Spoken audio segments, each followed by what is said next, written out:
Salute, salute, salute. Bow.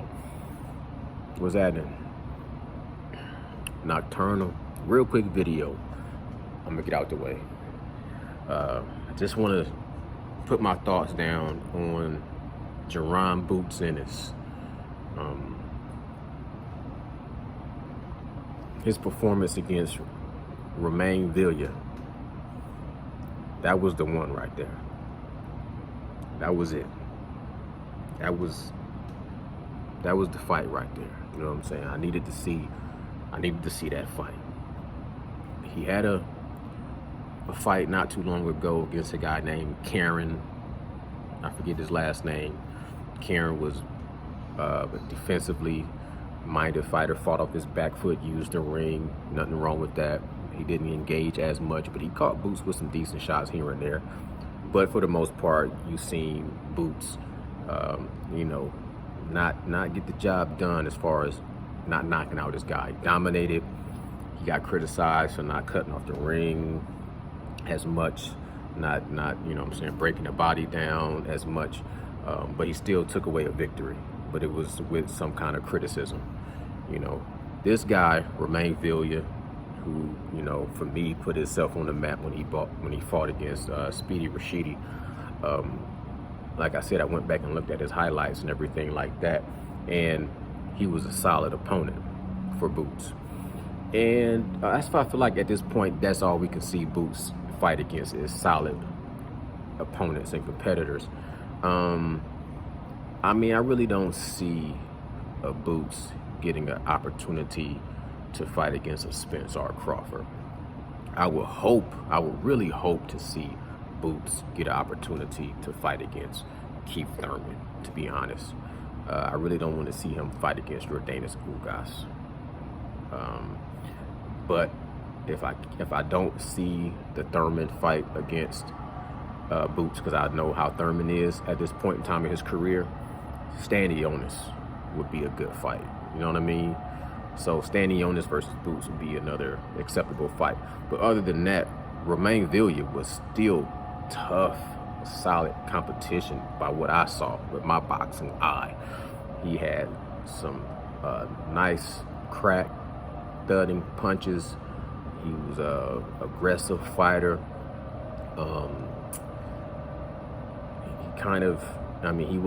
He wasn't 4, 5, 6, 7, 8, 9, 10 dimensional. He was a 2-dimensional fighter, in my opinion. His defense lacks a little bit, but at the same time, he does have defense. He's not just a punching bag, and he definitely didn't come in to lay down. He came in to win. His defense is just a little bit more like offense, and he have a little bit of movement, but he usually, to me, stalks down his opponents and tries to hurt them.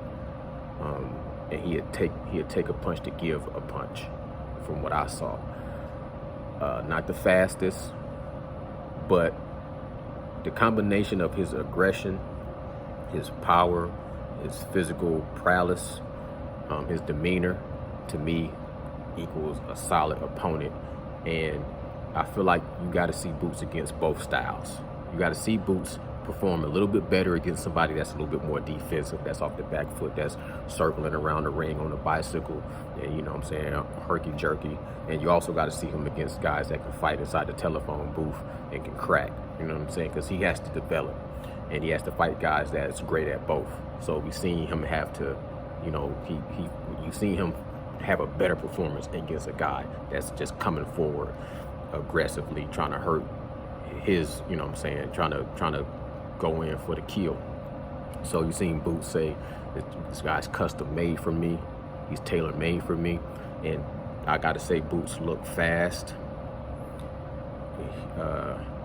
He looked spectacular at certain point in times.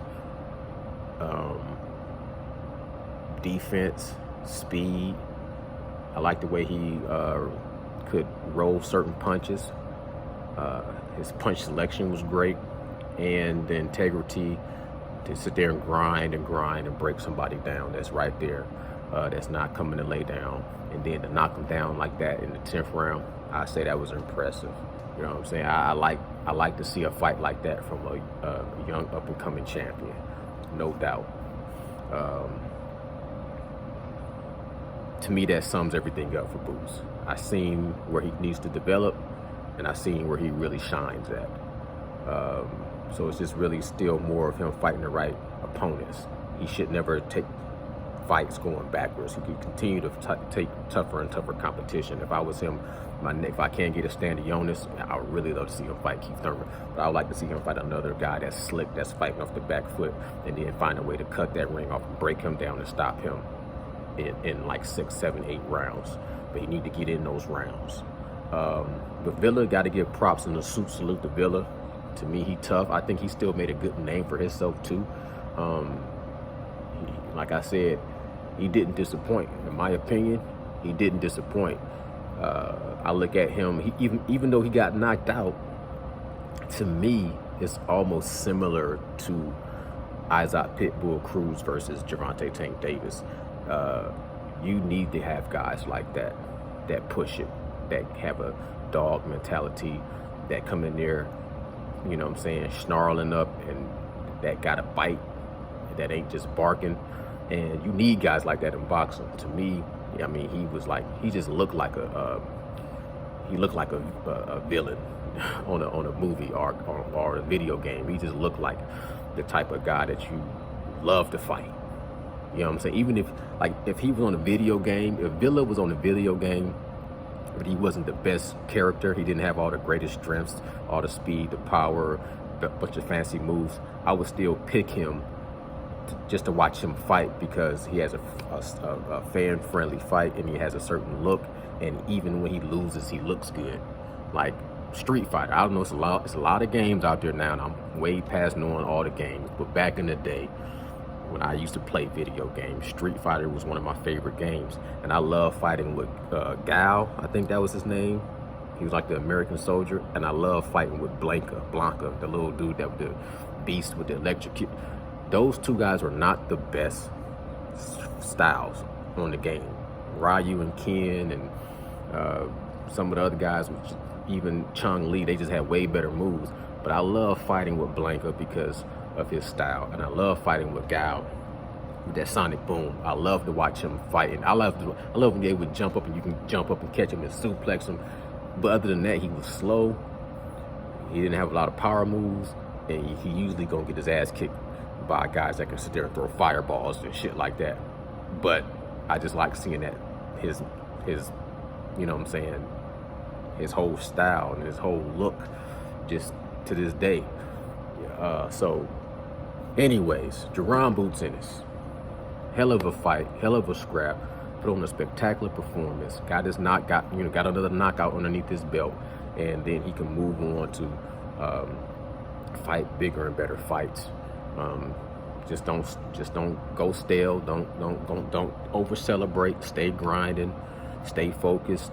Go back to the drawing board. Look at that fight. Look at some of the things you did great, but don't pat yourself on the back too much. Look at some of the things that you still need to tighten up on. You know what I'm saying? And don't fall in love. Don't get enamored with your power or your knockout ability, or you know what I'm saying, just go in there and nitpick yourself, over critique yourself. If I put a message in a bottle to Jaron Boots ENNIS, over critique yourself to perfect some of the small things that you can improve on, mainly with clinching. Don't allow yourself to be clinched, and make sure you stay working on breaking down that body. And don't even fall in love with your reflexes. That punch you dodged with that, and you threw that punch and you just rolled it like that, look at that and be like, man, that was dope. But don't fall in love with that, because when you get a little older, you lose some of them reflexes, you lose some of that, you know what I'm saying, athleticism. You slow down just a little bit, and somebody else might catch you in that same position and turn your head around. So look at that. That's innate. I love to see that. I think that's dope. I think that it's just God-given talent, but also stay down grinding on them fundamentals so that you don't have to rely on that. You know what I'm saying? So that you don't fall in love and get enamored with that and say, can't nobody touch me, I'm untouchable. Still train like you don't even have the ability to roll that punch that fast, and keep them hands up, you know what I'm saying? And keep that guard to where they can't break through your shield and they can't clinch you. You always working and breaking them down. Anyways, hell of a performance. Glad to see it. Both fighters get a salute. Y'all let me know what y'all think in the comments below. Who should be his next opponent? You know what I'm saying? Who would y'all like to see him fight next? If you ask me, it'd be Keith one-time Thurman. Next to that, Standing ENNIS. Let me know what y'all think in the comments below. Nocturnal Thoughts, salute.